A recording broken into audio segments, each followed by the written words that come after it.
ഉണ്ണികൃഷ്ണ ഇങ്ങ വന്നേ. Money order ഉണ്ടോ? ഉണ്ട്, പക്ഷെ അച്ചൂട്ടിക്കില്ല. എനിക്കാരയക്കാനോടോ? അതല്ല, താൻ ഒരു കാര്യം ചെയ്യും.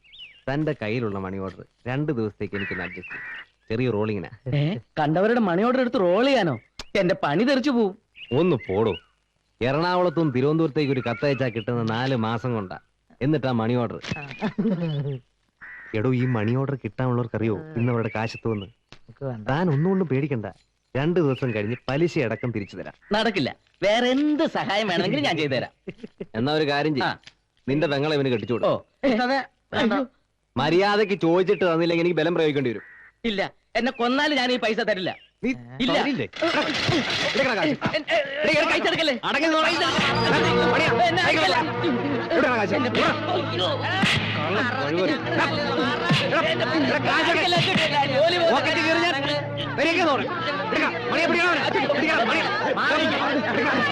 എന്റെ ജോലി പോയിട്ട് കാലം പിടിക്കാൻ വേണ്ട.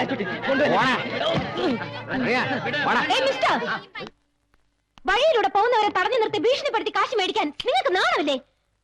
നല്ല തണ്ടും തടിയുണ്ടല്ലോ, അന്തസ്സായി ജോലി ചെയ്ത് ജീവിച്ചൂടെ? നിർത്തടി. നീ ആരുടെ എന്നെ പഠിപ്പിക്കാൻ? ജില്ലാ കളക്ടറോ? അല്ല, സിന്ധു. ആ പൈസ തിരിച്ചു കൊടുക്കണം. മനസ്സിലായില്ല. ആ പൈസ തിരിച്ചു കൊടുക്കാൻ.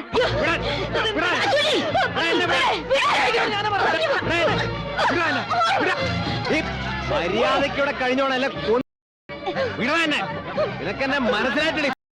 അല്ലേ, ഞാൻ തിരിച്ചു വരുമ്പോ ഇവളിവിടെ കണ്ടുപോകാനുണ്ടല്ലോ, നിങ്ങളെ ഞാൻ കെട്ടുകെട്ടിക്കും. പറഞ്ഞില്ലെന്ന് വേണ്ട.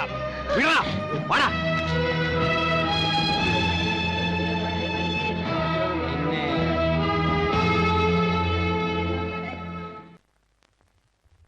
മോളെ, എന്നോടൊന്നും തോന്നരുത്. കുട്ടിയോടുള്ള സ്നേഹം കൊണ്ട് പറയുന്നതാ. ഇനി ഇവിടെ നിന്ന് ആപത്താ. അവൻ തിരിച്ചു വരുമ്പോ നിന്നെ ഇവിടെ കണ്ടാൽ എന്ത് ചെയ്യും? കൊന്നുകളയോ? അങ്ങനെ പേടിച്ചു പോകാനൊന്നും എന്നെ കിട്ടില്ല. എനിക്ക് രണ്ടിലൊന്നറിയണം. മോളെ, നിനക്കവന് ശരിക്കും അറിയാഞ്ഞിട്ടാ. എന്തെങ്കിലും മനസ്സിൽ വിചാരിച്ചാൽ അവനത് നടത്തിയിരിക്കും. അവൻ കാരണം മോക്ക് എന്തെങ്കിലും സംഭവിച്ചാൽ ഇതിലും കൂടുതൽ ഇനി എന്ത് സംഭവിക്കാൻ? ചേച്ചി എന്നോട് ക്ഷമിക്കണം. ഫീച്ചറും പത്രവും എന്നൊക്കെ ഞാൻ പറഞ്ഞത് വെറും നുണയാ. എനിക്കെല്ലാം തന്നു ദൈവം, എല്ലാം. പക്ഷേ സ്നേഹം, ദയ, അത് മാത്രം കിട്ടിയില്ല. അമ്മയുടെ തോരാത്ത കണ്ണീർ, അച്ഛന്റെ നിസ്സഹായാവസ്ഥ, രണ്ടാനമ്മയുടെ ക്രൂരത. വർഷങ്ങൾക്ക് ശേഷം ബിസിനസ് എല്ലാം മതിയാക്കി അച്ഛൻ സിംഗപ്പൂരിൽ നിന്ന് നാട്ടിൽ വരുന്നു എന്നറിഞ്ഞപ്പോൾ അമ്മയ്ക്കും എനിക്കും സ്വർഗം കിട്ടിയതുപോലെയായിരുന്നു. പക്ഷേ വീട്ടിലേക്ക് വന്ന് കയറിയ അച്ഛനോടൊപ്പം ഒരു സ്ത്രീ ഉണ്ടായിരുന്നു, പത്മാവതി. അച്ഛന്റെ ബിസിനസ് പാർട്ട്ണർ. വെറും ബിസിനസ് പാർട്ട്ണർ മാത്രമായിരുന്നില്ല, അച്ഛന്റെ ലൈഫ് പാർട്ട്ണർ കൂടിയായിരുന്നു ആ സ്ത്രീ എന്നറിഞ്ഞതോടെ പാവം എന്റെ അമ്മ തകർന്നു പോയി. അവരുടെ അധികാരവും അഹങ്കാരവും നിറഞ്ഞ പെരുമാറ്റം അധികം നാൾ അമ്മയ്ക്ക് സഹിക്കേണ്ടി വന്നില്ല. ആ സ്ത്രീയെ നിയന്ത്രിക്കാനുള്ള ശക്തി അച്ഛന് നഷ്ടപ്പെട്ടു കഴിഞ്ഞിരുന്നു. എത്രയോ രാത്രികളിൽ ഒറ്റയ്ക്കിരുന്ന് കരയുന്ന അച്ഛന്റെ മുഖം ഞാൻ കണ്ടിട്ടുണ്ട്. മാനസിക പീഡനവും കുറ്റബോധവും ആയിരിക്കാം അച്ഛനെ ആത്മഹത്യയിൽ കൊണ്ടെത്തിച്ചത്. അച്ഛന്റെ മരണത്തോടെ ഒരു സത്യം ഞാൻ മനസ്സിലാക്കി. ഞങ്ങളുടെ എല്ലാ സ്വത്തുക്കളും ആ സ്ത്രീ അച്ഛനിൽ നിന്നും കൈക്കലാക്കി കഴിഞ്ഞിരുന്നു. എല്ലാം ഉണ്ടായിട്ടും ഒന്നുമില്ലാത്തവളായി ആ സ്ത്രീയുടെ അവഗണനയും പുച്ഛവും സഹിച്ച് ഒരു അനാഥയെ പോലെ എനിക്ക് അവിടെ കഴിയേണ്ടി വന്നു. സ്വസ്ഥത അതെന്നും എന്റെ ജീവിതത്തിൽ നഷ്ടപ്പെട്ടു കഴിഞ്ഞിരുന്നു. ഒരിക്കൽ പോലും സ്നേഹത്തോടെ ആ സ്ത്രീ എന്നോട് പെരുമാറിയിട്ടില്ല. അവരെ സംബന്ധിച്ചിടത്തോളം ഞാൻ ആ വീട്ടിൽ ഒരു അധികപ്പറ്റായിരുന്നു. വീട്ടിൽ നിന്നും ഇറങ്ങിപ്പോയാൽ അവർ തിരിച്ചു വരുന്നത് രാത്രി എപ്പോഴെങ്കിലും ആയിരിക്കും. ഒറ്റപ്പെട്ട പകലുകളിൽ എനിക്ക് ഏക ആശ്വാസം മഞ്ജുവിന്റെ വീടായിരുന്നു. നഷ്ടപ്പെട്ടു പോയ സ്നേഹവും വാത്സല്യവും എനിക്ക് അവിടെ നിന്നും കിട്ടി. അല്ലെങ്കിലും മമ്മിയും ഡാഡി ഇങ്ങനെയോ ഒന്നിനും സമ്മതിക്കില്ല. ആന്റി, മഞ്ജു വാക്ക് കൊടുത്തു പോയതല്ലേ. ഒരു ആഡ് ഫിലിമിൽ അഭിനയിച്ചു എന്ന് വെച്ച് ആർക്കും ഒന്നും സംഭവിക്കാൻ പോകുന്നില്ല. കലാതിലയം കിട്ടിയതിനു ശേഷം TV സീരിയലും മറ്റു അഭിനയിക്കാൻ എനിക്ക് എത്ര ഓഫേഴ്സ് വന്നറിയോ? മോളെ, നീ എന്തൊക്കെ പറഞ്ഞാലും ശരി, കോഴ്സ് കഴിഞ്ഞിട്ട് മതി ഇതെല്ലാം. പ്ലീസ് അങ്കിൾ, അതിന് മഞ്ജുവിന് പെർമിഷൻ കൊടുത്തേ പറ്റൂ. എന്റെ ഒരു റിക്വസ്റ്റാ, ഒന്ന് പറയൂ ആന്റി. ആ എങ്കി സിന്ധു മോള് ഞങ്ങൾക്കൊരു വാക്ക് തരണം. മറ്റൊന്നുമല്ല, മോളുടെ കല്യാണക്കാരൻ തന്നെയാ. എന്റെ ചേച്ചിയുടെ മോനാ സുരേഷ്, ഡൽഹിയിലെ എയർഫോഴ്സിലാ. അയ്യോ, സുരേഷ് ആ യൂണിഫോം ഇട്ട് നിൽക്കുന്നതാണ് എന്ത് രസമാണെന്നറിയോ? മോള് മറ്റൊന്നും ആലോചിച്ച് വിഷമിക്കണ്ട. ദേ ചിറ്റയെ കൊണ്ട് സമ്മതിപ്പിക്കുന്ന കാര്യം ഞങ്ങൾ ഏറ്റു, അല്ലേ ദേവകി? ആ വലിയ ആർഭാടമൊന്നുമില്ലാതെ വളരെ ലളിതമായ രീതിയിൽ കല്യാണം നടത്തിയാൽ മതിയെന്ന സുരേഷിന്റെ അഭിപ്രായം. പത്മാവതി അമ്മ എന്ത് പറയുന്നു? ഓ, അങ്ങനെയെങ്കി അങ്ങനെ. ദേവകി, സിന്ധുവിനോട് ചായ കൊണ്ടുവരാൻ പറയ്. സിന്ധു,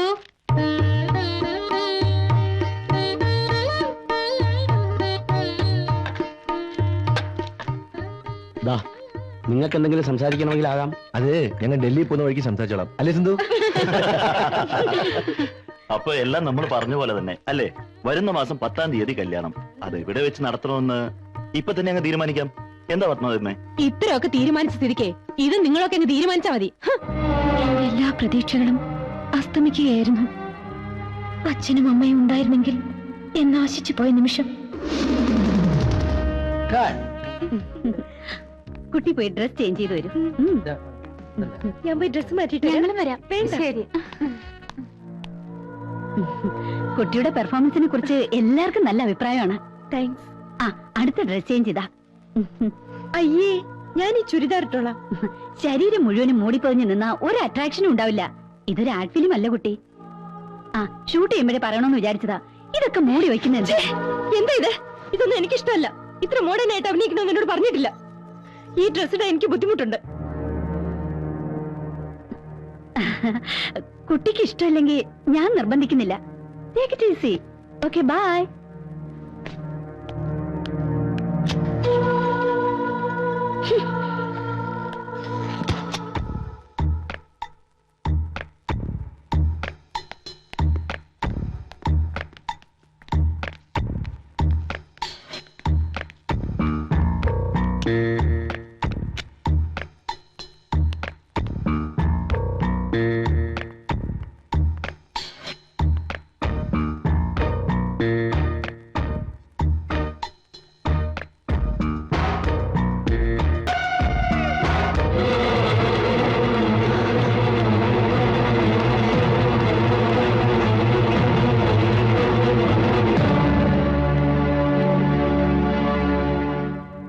ഫിലിമിന്റെ പേരിൽ അവിടെ വേറെന്തൊക്കെ വൃത്തികേടുകളാണ് നടക്കുന്നത്.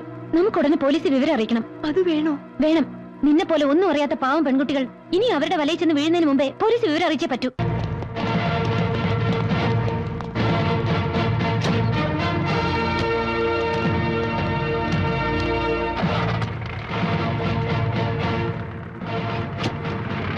ആ ഒരു സംഭവം എന്റെ ജീവിതത്തിൽ ഇത്രയും വലിയൊരു ആഘാതം സൃഷ്ടിക്കുമെന്ന് ഞാൻ ഒരിക്കലും പ്രതീക്ഷിച്ചില്ല.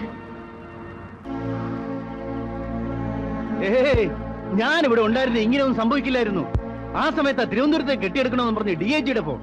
ഇത്രയൊക്കെ ആളുകൾ ഉണ്ടായിട്ട് എന്ത് പ്രയോജനം? നാറാവുന്നിടത്തോളം നാറിയില്ലേ ഞാൻ? സ്റ്റേഷനിലെത്തും മുമ്പേ ജാമ്യവുമായി ആളുണ്ടായിരുന്നില്ലേ അവിടെ? കേസ് പോലും ചാർജ് ചെയ്യാതെ പുഷ്പം പോലെ ഇറങ്ങി പോന്നില്ലേ ദേവയാനി? ആ സിന്ധു എന്ന പെൺകുട്ടി നേരിട്ട് വന്ന് റിട്ടേൺ കംപ്ലൈന്റ് കൊടുത്ത സ്ഥിതിക്ക് SIക്ക് നടപടി എടുക്കാതിരിക്കാൻ പറ്റുമോ? അതും പുതുതായി ചാർജ് എടുത്ത ഒരാൾക്ക്. എന്നെ അപമാനിച്ചവളെ ഞാൻ വെറുതെ വിടില്ല. ഈ വരുന്ന 27-ാം തീയതി അവളുടെ വിവാഹമാണ്. ആ വിവാഹം നടക്കാൻ പാടില്ല. ഞാൻ അനുഭവിച്ച വേദന, അപമാനം അതവൾ ജീവിതകാലം മുഴുവൻ അനുഭവിക്കണം. സംഭവമല്ല ഒതുക്കിയ സ്ഥിതിക്ക് ഈ ഒരു വാശിയുടെ ആവശ്യമുണ്ടോ? ഉണ്ട്. അല്ലെങ്കിൽ ഈ ദേവയാനി ജീവിച്ചിരുന്നിട്ട് കാര്യമില്ല. സിന്ധു, അവളെ ഞാൻ കുത്തുപാള എടുപ്പിക്കും. ഇതെന്റെ ശപഥമാണ്. പാഞ്ചാലി ശപഥം എന്നൊക്കെ പറയുന്ന പോലെ ദേവയാനി ശപഥം അല്ലേ? അതെ, ഈ ശപഥം നിറവേറ്റാൻ സേതു സാർ എന്നെ സഹായിച്ചേ പറ്റൂ. ദേവയാനി ഇമോഷണൽ ആവണ്ട. അപ്പോൾ നേരെ ദേവയാനിക്ക് എന്താ വേണ്ടെന്ന് വെച്ചാ ചെയ്തു കൊടുത്തേക്ക്. ശരി.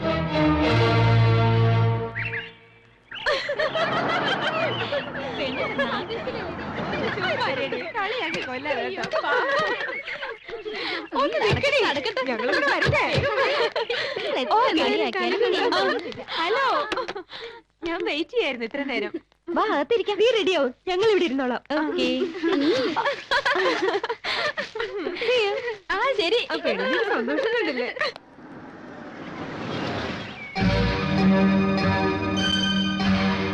മാഡം, ഒരു ഫോണുണ്ട്. 1 minute.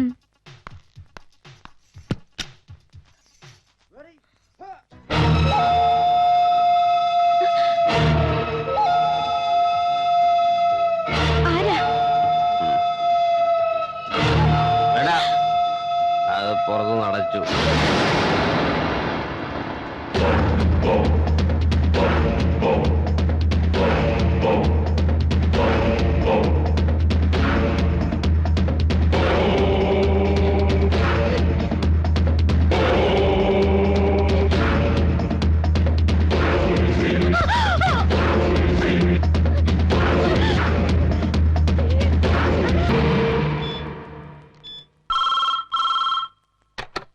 ഹലോ, മിസ്റ്റർ സുരേഷ് അല്ലേ? അതെ. നിങ്ങൾ കല്യാണം കഴിക്കാൻ പോകുന്ന സിന്ധു എന്ന പെൺകുട്ടിയുടെ ചാരിത്ര ശുദ്ധിയെക്കുറിച്ച് അറിയണമെങ്കിൽ നാച്ചുറൽ ബ്യൂട്ടി പാർലറിൽ വന്നാൽ മതിയാവും. നിങ്ങളാരാ? Your well wisher. Okay, bye. Hello hello.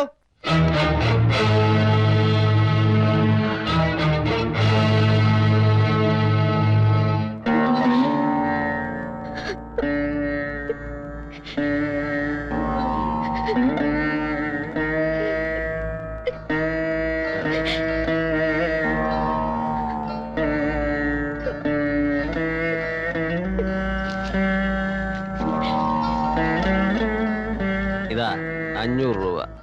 സാധാരണ ഞാൻ 100 രൂപ കൊടുക്കാറുള്ളൂ. ആ, നീ വലിയ വീട്ടിലെ പെണ്ണല്ലേ? ആ. ഉം.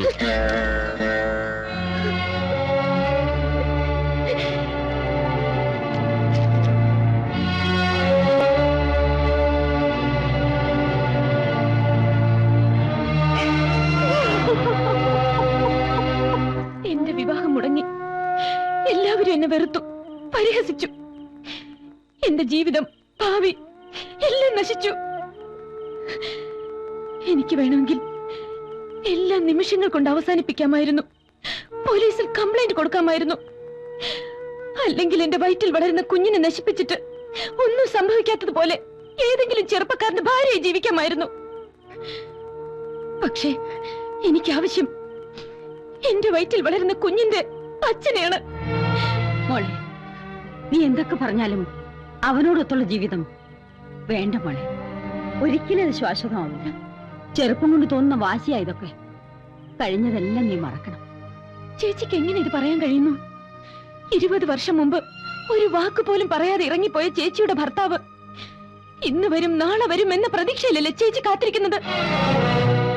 എന്തുകൊണ്ട് ചേച്ചിക്ക് അയാളെ വെറുക്കാൻ കഴിയുന്നില്ല, മറക്കാൻ കഴിയുന്നില്ല?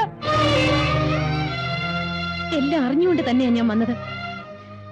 എത്ര തെമ്മാടിയായാലും കൊള്ളരുതാത്തവനായാലും എന്റെ വയറ്റിൽ വളരുന്ന കുഞ്ഞിന്റെ അച്ഛൻ അയാളാണ്. അത് ഞാൻ തെളിയിക്കും.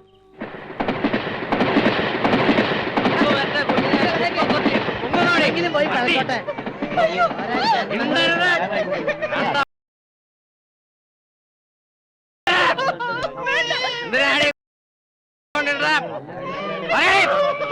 ഒരമ്മയുടെ ചൂട് തട്ടി വളരാണ്ട ഈ കുഞ്ഞിനെ ഈ കുപ്പത്ത് മനസ്സ് വന്നിടേ. ഒരു പെണ്ണ് ചീത്തയാണെന്ന് കരുതി എല്ലാ പെണ്ണുങ്ങളും അങ്ങനെയാന്ന് പറയരുത്. ഓ, ഒരു ശീലാവതി വന്നിരിക്കുന്നു. നീ ആരാടി ഇതിടപെടാൻ? വന്ന അന്ന് മുതൽ നീ എനിക്ക് തിളക്കാൻ തുടങ്ങിയതാ. അനാവശ്യം പറഞ്ഞാലുണ്ടല്ലോ. നീ എന്ത് ചെയ്യടി? ഒരു ചാരിത്രവതി വന്നിരിക്കുന്നു. എന്താ സംശയം? നിന്റെ ചാരിത്രം എന്താന്ന് എനിക്കറിയാം. അതെന്നെ കൊണ്ടുകൂടെ പറയിപ്പിക്കരുത്. എന്ത് പറയാൻ? നിന്നെ ഞാൻ അനുഭവിച്ചിട്ടുള്ള ലേഡി. ഈ പറഞ്ഞത് ഒരു പ്രാവശ്യം കൂടി പറയാമോ? ഒന്നല്ല 100 വട്ടം പറയാം. നീ എന്റെ കൂടെ കിടന്നിട്ടുള്ളവളാണ്. എന്താ നിന്റെ നാവ് ഇറങ്ങിപ്പോയോ? മതി, അത് കേട്ടാ മാത്രം മതി എനിക്ക്. ആ നാവിൽ നിന്ന് തന്നെ ഇത് കേൾക്കാൻ വേണ്ടിയാ ഞാൻ ഇത്ര നാളും കാത്തിരുന്നത്.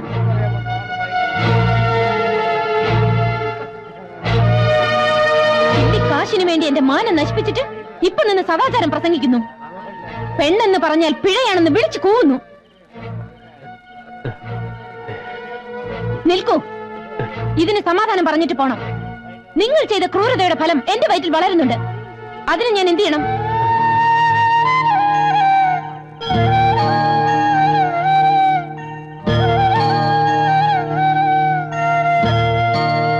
നിങ്ങളുടെ അമ്മയും ഈ സ്ത്രീയും ചെയ്തതുപോലെ പ്രസവിച്ച ഉടനെ ഞാനും കുഞ്ഞിനെ ഏതെങ്കിലും കുപ്പത്തൊട്ടിയിൽ വലിച്ചെറിയണോ? ആ കുഞ്ഞ് നിങ്ങളെ പോലെ തന്തയില്ലാത്തവനായി വളരണോ?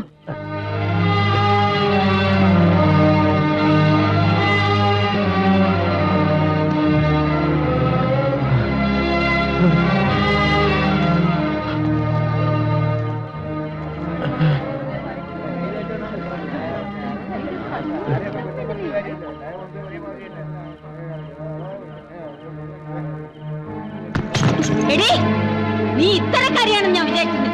ഇനി ആ പടി ചവിട്ടി പോരും. മാനവും മര്യാദയ്ക്കും ജീവിക്കുന്നോളാ ഞാൻ. ചേച്ചി, ആരാ നിന്നെ പഴപ്പിച്ചെന്ന് വെച്ചാ അവന്റെ കൂടെ പോയി കൊടുത്തോ. മാറങ്ങോട്ട്.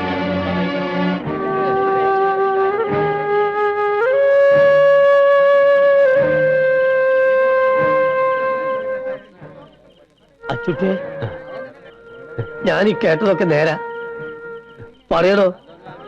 മണിയാ, ഒരു വീഡിയോ. ഓളെ കണ്ണീര് വീണാൽ എന്നോട് പടച്ചോൻ പോലും പൊറുക്കൂല. ഇയോളെ വിളിച്ച് കുടി കേറ്റ്.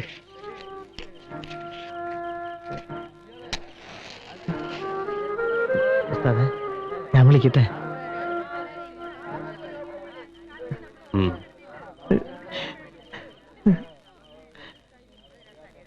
എന്താ എല്ലാരും നോക്കി നിൽക്കണേ?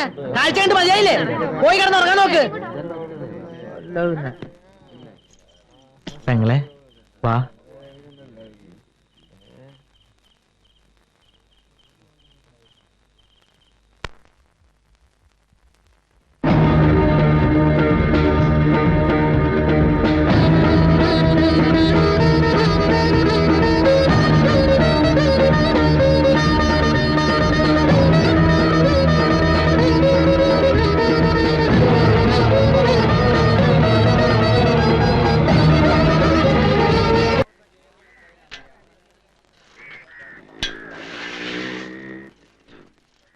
ഉസ്താദേ, ഉസ്താദേ, ഉസ്താദേ, ഉസ്താദേ.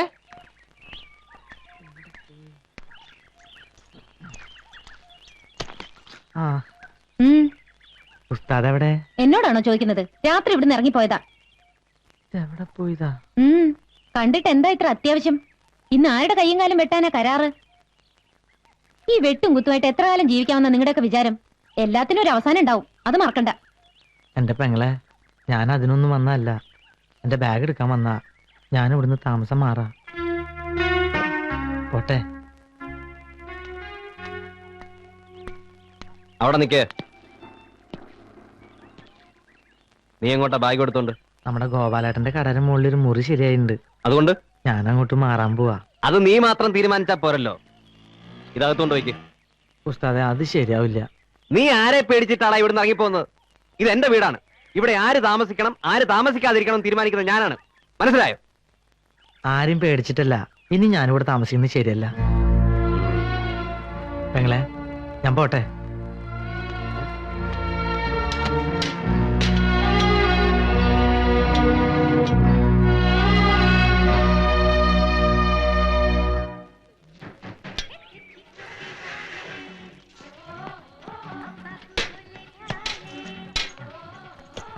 ഒരു സ്ട്രോങ് ചായ.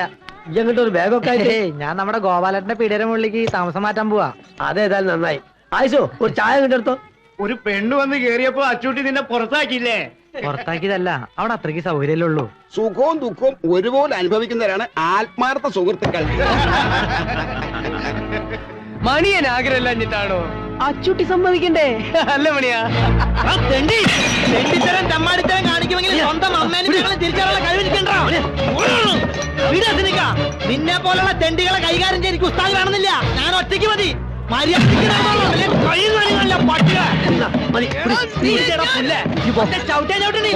അന്നോട് ഞാനാ പറഞ്ഞു.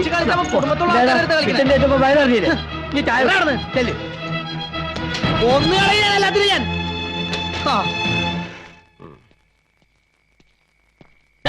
മണിയാ, മണിയാ, ഇവൻ ഇത് എവിടെ പോയി കിടക്കുന്നത്? ഏ? ഓ, നീ ഇവിടെ തന്നെ കുടിയിരിക്കുകയാണല്ലേ? വന്ന ഉടനെ ഇറക്കി വിട്ടില്ല അവനെ. അവകാശം സ്ഥാപിക്കാൻ. അങ്ങനെ ജയിച്ചു എന്നൊന്നും ആരും വിചാരിക്കണ്ട. നിന്നെ അനുഭവിപ്പിക്കും ഞാൻ. നോയിക്കോ. ഇതിൽ കൂടുതൽ എന്ത് അനുഭവിക്കാൻ? എന്നെ ഈ നരകത്തിലെത്തിക്കാൻ നിങ്ങളെ കൊണ്ട് കഴിഞ്ഞല്ലോ. ആര് പറഞ്ഞത് നിന്നോട് ഇങ്ങോട്ട് വലിഞ്ഞേറി വരാൻ? ഇറങ്ങി പോടി ഉല്ലേ. എവിടേക്ക്? ജീവിക്കുന്നെങ്കിൽ അത് ഇവിടെ നിങ്ങളോടൊപ്പം ആയിരിക്കും. ആ, ഇതിലെ വെള്ളം ഇവിടെ പോയി. ചോദിച്ചത് കേട്ടില്ലേ? ഞാൻ കുടിച്ചു. കുടിക്കേ? എന്താ, എനിക്ക് വെള്ളം കുടിക്കാൻ പാടില്ലേ? ഒരു പട്ടിയെ കൊണ്ടുവന്ന് കെട്ടിയിട്ടാ പോലും അതിനെന്തെങ്കിലും കൊടുക്കണം എന്നുള്ള വിചാരം ആർക്കുണ്ടാവും?